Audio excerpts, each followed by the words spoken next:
کبھی کسی پرانی پھٹی ہوئی چیز کو دیکھ کر سوچا ہے کہ اس کی بھی کوئی کہانی ہو سکتی ہے؟ آج ہم ایک ایسی ہی چیز کی کہانی میں غوطہ لگانے والے ہیں، ایک پرانے کوٹ کی۔ اور یہ کہانی سنائی ہے اردو کے مشہور مزاحیہ شاعر سید محمد جعفری نے اپنی نظم پرانا کوٹ میں۔ بظاہر تو یہ ایک معمولی سا کوٹ ہے، لیکن یقین کریں اس کی تہوں میں بڑے گہرے راز اور معنی چھپے ہیں۔ تو بھئی، ایک پھٹا پرانا کوٹ، آخر اس میں ایسی کیا خاص بات ہو سکتی ہے؟ کیا راز ہوں گے اس کے؟ سید محمد جعفری صاحب کہتے ہیں کہ ٹھہریے جناب، یہ کوئی عام کوٹ نہیں، یہ تو سمجھیں تاریخ کا ایک جیتا جاگتا ثبوت ہے۔ تو پھر چلیں دیکھتے ہیں کہ آخر اس کوٹ کی کہانی ہے کیا؟ اچھا، تو نظم شروع کہاں سے ہوتی ہے؟ سیدھا ایک نیلام گھر کے منظر سے۔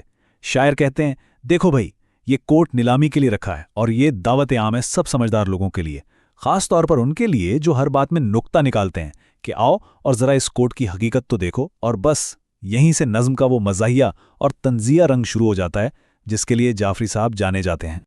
تو اب آتے ہیں نظم کے سب سے مزیدار حصے کی طرف کہ شاعر اس معمولی سے کوٹ کی تاریخ کو کیسے پیش کرتے ہیں۔ اور جناب، وہ اسے کوئی عام تاریخ نہیں بتاتے، بلکہ ایک ایسی شاندار تاریخ کہ سن کر ہنسی بھی آئے اور حیرت بھی ہو۔ شاعر پہلی ہی فرصت میں یہ بات صاف کر دیتے ہیں کہ ارے اسے کوئی معمولی کپڑا مت سمجھ لینا۔ ان کی نظر میں تو یہ ایک تاریخی خزانہ ہے، ایک ایسی چیز جس نے نہ جانے زمانے کے کتنے ہی اتار چڑھاؤ دیکھے ہیں۔ تو ذرا اس کوٹ کا سفر تو دیکھیے، شاعر کیا کمال کا دعویٰ کرتے ہیں۔ کہتے ہیں کہ یہ کوٹ سب سے پہلے تو کسی مرے ہوئے گورے یعنی ایک انگریز کا تھا، پھر وہاں سے سفر کرتا ہوا ترکوں اور ایرانیوں تک پہنچا۔ اور سنیے، بات یہیں ختم نہیں ہوتی، ہو سکتا ہے کہ اسے مشہور زمانہ سیاح واسکو ڈے گاما نے بھی پہنا ہو، اور شاید یہ مارکو پولو کی طرح پوری دنیا کا چکر لگا چکا ہو۔ ہے نا کمال کی مبالغہ آ رہی؟ یہی تو اس نظم کی اصل خوبصورتی ہے۔ پھر شاعر ایک قدم اور آگے بڑھتے ہیں۔ وہ اس کوٹ کو ایک عام چیز نہیں بلکہ ایک تجربہ کار بزرگ کا درجہ دیتے ہیں۔ وہ کہتے ہیں کہ یہ تو بڑا بزرگ ہے اور آزمودہ کار ہے، یعنی اس کی عزت کرو بھائی، اس کی یہ جو پھٹی پرانی حالت ہے نا، یہ اس کے تجربے کا ثبوت ہے اور اسے قدر کی نظر سے دیکھنا چاہیے۔ اچھا جی، تو اب آتے ہیں نظم کے ایک اور کمال کے پہلو کی طرف۔ یہاں شاعر وہ جادو کرتے ہیں جو صرف وہی کر سکتے تھے۔ وہ اس کوٹ کی تمام خامیوں کو، تمام خرابیوں کو پکڑتے ہیں اور انہیں خوبیاں بنا کر پیش کر دیتے ہیں۔ اور یہ طنز کی ایک ایسی مثال ہے جو شاید ہی کہیں اور ملے۔ یہاں آپ طنز کی اصل روح کو دیکھ سکتے ہیں۔ حقیقت میں کیا ہے؟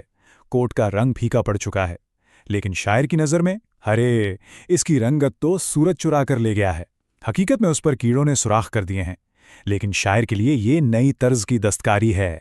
چکنائی کے دھبے وہ تو کسی حلوائی کی نشانی ہے، اور سیاہی کے داغ وہ تو کسی بڑے استاد کے قلم کا نشان ہے۔ مطلب ہر خامی کو ایک نئی شاندار پہچان دے دی گئی ہے۔ واقعی کیا کمال کا نظریہ ہے۔ تو بات کیا ہوئی؟ جعفری صاحب اصل میں یہ کہہ رہے ہیں کہ بھئی یہ کوئی نقص یا خرابی نہیں، یہ تو ماڈرن آرٹ ہے۔ اور اس طرح وہ آج کل کے اس رواج پر گہرا طنز کر رہے ہیں جہاں اکثر خامیوں کو ہی یونیک فیچر یا انوکھی خصوصیات بتا کر بیچا جاتا ہے۔ اچھا، ہنسی مذاق اور طنز تو اپنی جگہ، لیکن اب ذرا اس نظم کی گہرائی میں اترتے ہیں، اس کے فلسفیانہ پیغام کی طرف چلتے ہیں، کیونکہ یہاں آ کر یہ کوٹ صرف ایک کوٹ نہیں رہتا بلکہ ایک بہت بڑی علامت بن جاتا ہے۔ اور اس گہرے پیغام کو سمجھنے کے لیے ایک لفظ بہت اہم ہے، عبرت۔ عبرت کیا ہے؟ عبرت وہ سبق ہے جو ہم تاریخ کو دیکھ کر یا دوسروں کے عروج و زوال کو دیکھ کر سیکھتے ہیں۔ یہ ایک طرح کی سیکھ ہے جو ہمیں وقت سکھاتا ہے۔ اور پھر آتا ہے نظم کا وہ شعر جو اس کی پوری روح کو بیان کر دیتا ہے۔ شاعر کہتے ہیں، گزشتہ صدیوں کی تاریخ کا ورق ہے یہ کوٹ، خریدو اس کو کہ عبرت کا ایک سبق ہے یہ کوٹ۔ مطلب یہ صرف کپڑا نہیں، یہ تو تاریخ کی کتاب کا ایک پورا صفحہ ہے۔ اسے خریدنا کیوں ضروری ہے؟ کیونکہ یہ ہمیں عبرت سکھاتا ہے، ایک بہت گہرا سبق دیتا ہے۔ تو آخر یہ سبق ہے کیا؟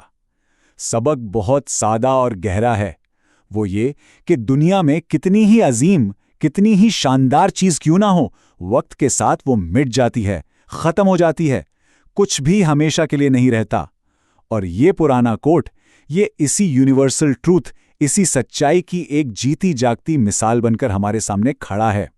تو آخر میں آئیے ذرا سمیٹتے ہیں کہ سید محمد جعفری کا یہ انداز اتنا خاص کیوں ہے اور کیا وجہ ہے کہ یہ نظم آج اتنے سالوں بعد بھی اتنی ہی مقبول اور تازہ لگتی ہے۔ یہاں ہم دیکھتے ہیں کہ جعفری صاحب نے کن ادبی اوزاروں کا استعمال کیا۔ سب سے پہلے مبالغہ آرائی،